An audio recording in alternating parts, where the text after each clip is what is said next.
Sir, Jharkhand चूंकि आप राज्यसभा में सांसद है झारखंड की तरफ से, आप विधानसभा चुनाव के मद्देनजर आए, सबसे पहला देखने में चुनाव किसके पक्ष में जाते हुए दिख रहा है? यदि देखने की बात करें तो आप भी एक पत्रकार के तौर पे सड़क पे निकलिए तो आपको जिस तरह से भाजपा का प्रचार दिखेगा शायद किसी दूसरी पार्टी का प्रचार नहीं दिखेगा, और ये एक इंडिकेटर है, तो ये बहुत बड़ा संकेत है कि किस तरह से जोश के साथ में लोग भाजपा के साथ जुड़े हैं, चाहे वो झंडों का मामला हो, चाहे वो स्टिकर का मामला हो, चाहे वो होर्डिंग का मामला हो। आज उसको कहीं ना कहीं नुकसान 4-5 सीटों पे आपको पहुंचा रही है, क्योंकि आपके कद्दावर नेताओं को उसने अपने पक्ष में ले लिया है, अपनी पार्टी में उधर से वो लड़ रहे हैं। जब आप मानती हैं कि हमारे कद्दावर नेता थे, तो वो कद्दावर नेता आंसू के भरोसे नहीं थे, वो अपने कार्य के बल पे थे, अपनी पार्टी की नीतियों के बल पे थे और अपनी पार्टी के संगठन के बल पे थे। तो वो कद्दावर थे और आज भी है और कल भी रहेंगे। कल भी रहेंगे, इसका मतलब अगर वो आजसू से भी जीत के आते हैं तो वो आपके ही पास हैं, हम ये माने? नहीं, जो हमारे जो कद्दावर नेता हैं जो हमारे पास में, उनकी बात करें।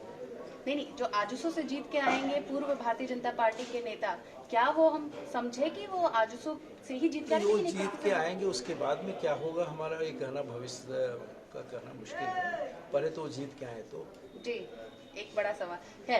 9 तारीख को राहुल गांधी का खिचड़ी विधानसभा में सम्मेलन होने वाला है, 8 तारीख को पीएम मोदी का होने वाला।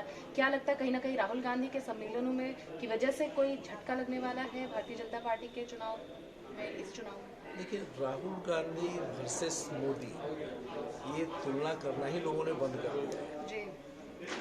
इससे ज्यादा मैं क्या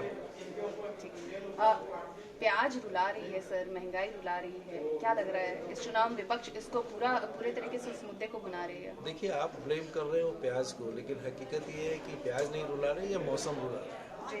बेमौसम की बारिश ने रुला है, प्याज ने नहीं रुला है। प्याज तो उसका परिणाम है। लेकिन सरकार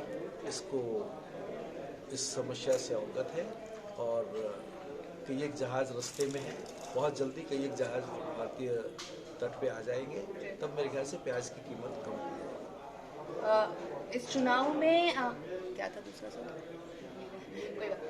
लालू यादव के चेहरे पे महागठबंधन अभी भी कह रही है कि वो जीतेगी, तेजस्वी यादव कह रहे हैं कि लालू यादव के चेहरे पे जीतेगी। ये सवाल इसलिए क्योंकि लालू यादव की राजनीति आपने देखी है बहुत करीब से।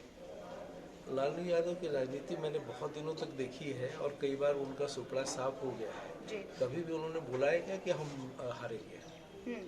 हरदम ही वो बोलते हैं कि सब लोग हारेंगे, वही एक जीतेंगे। अच्छा, आज भी बोल रही है, तो उनका पुराना स्टाइल है।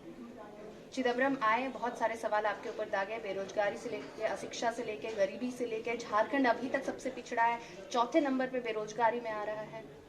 दुर्भाग्य है कि झारखंड बनने के पहले और झारखंड बनने के बाद भाजपा का झारखंड का कांग्रेस से छुटकारा पूरी तरह नहीं हुआ है, लेकिन इस चुनाव में छुटकारा होगा।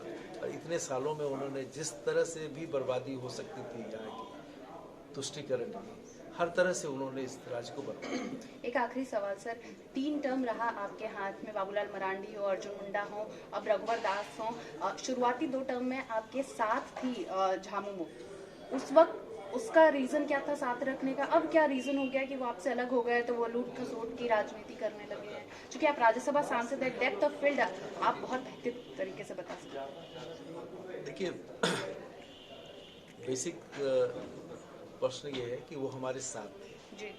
जब इस तरह के गठबंधन होते हैं तो बहुत तरह की सौदेबाजी होती है और जो नेतृत्व होता है उसको खुली छूट नहीं मिलती। बहुत सारे सकारात्मक और बोल्ड कदम जो उठाने पड़ते हैं वो नहीं उठा पाता है, क्योंकि कहीं न कहीं उन्हें एक बाउंड्री मिल जाती है, कुछ दबाव पड़ जाता है, बहुत सारी बातें होती हैं।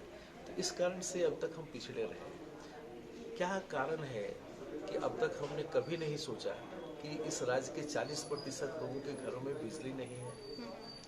रांची शहर से 15-20 किलोमीटर दूर में बिजली नहीं है। क्या हमें इंतजार था कि नरेंद्र मोदी देश में आएंगे और वो योजना लाएंगे तब हमको बिजली मिलेगी? ऐसा नहीं होना चाहिए था। ये काम कांग्रेस भी कर सकते थे। ये कांग्रेस से ज़्यादा समझिए कि उनके जो सहयोगी है कम्युनिस्ट पार्टी वाले, वो तो गरीबों की राजनीति करते हैं ना। तो उन्होंने उनको गैस का सिलेंडर नहीं दिया, लाल झंडा पकड़ा दिया और बाकी लोग नारे पकड़ा दिए कि गरीबी हटाएंगे, लेकिन गरीबी हटाई नहीं। गरीबी हटाने के लिए एक प्रोसेस है, you have to go through that.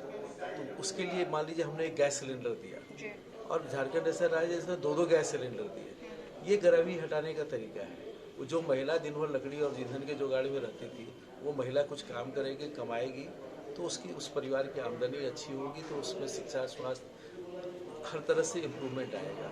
Her indicators में हम आगे बढ़ेंगे। ये गरीबी हटाने का तरीका है, तो रास्ता तो पकड़ना पड़ेगा। क्योंकि आपने गरीबी की बात की है, मैं ये सवाल शायद नहीं पूछती, लेकिन आपने गरीबी की बात की इसलिए मैं कर लेती हूँ। कल हमने आदिवासियों के गांव में गए, उनका कहना था वो 150 रुपये कमाती हैं। रेजा कुली का जो एक यहाँ पे एक है कल्चर, रेजा कुली काम करती है, उसमें आप गैस देते हैं, एक फीलिंग आप करा देते हैं, दूसरी फीलिंग वो कहाँ से करा पाएंगे। एक ये सवाल था, चिदम्बरम ने भी ये सवाल उठाया है कि आप पहले वो 35 किलो अनाज देते थे, अब 5 किलो अनाज कर दिया गया है। ये दोनों सवाल सर कहीं ना कहीं एक ही धारा में जा रही है। लग रहा है कि इस वजह से भी भारतीय जनता पार्टी कहीं ना कहीं थोड़ा सा मुद्दा विहीन हो गई है गरीबों के वेलफेयर। देखिए, गरीबों के लिए आप 82 करोड़ जनता इस देश की फूड सिक्योरिटी से कवर्ड है।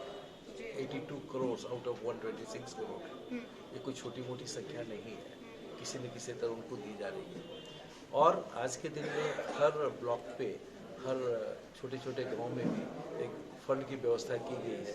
यदि कोई आदमी भूख से परेशान हो तो उसके लिए उसकी व्यवस्था है। ये सब गरीबों के लिए दिया गया है। आपने ये तो जरूर कहा है कि 150 रुपया रोज मिलता है, लेकिन एक गैस सिलेंडर जो 5 किलो का गैस सिलेंडर है, एक दिन की मजदूरी जो दिन भर वो अपना ईंधन जुगाड़ करने में लगाए, उसकी जगह में वो 150 रुपया काम करके एक नहीं वो 2-5 केजी का सिलेंडर खरीद लेंगे। तो इसका भी तो बदलाव आएगा, और वो फिर फ्री है।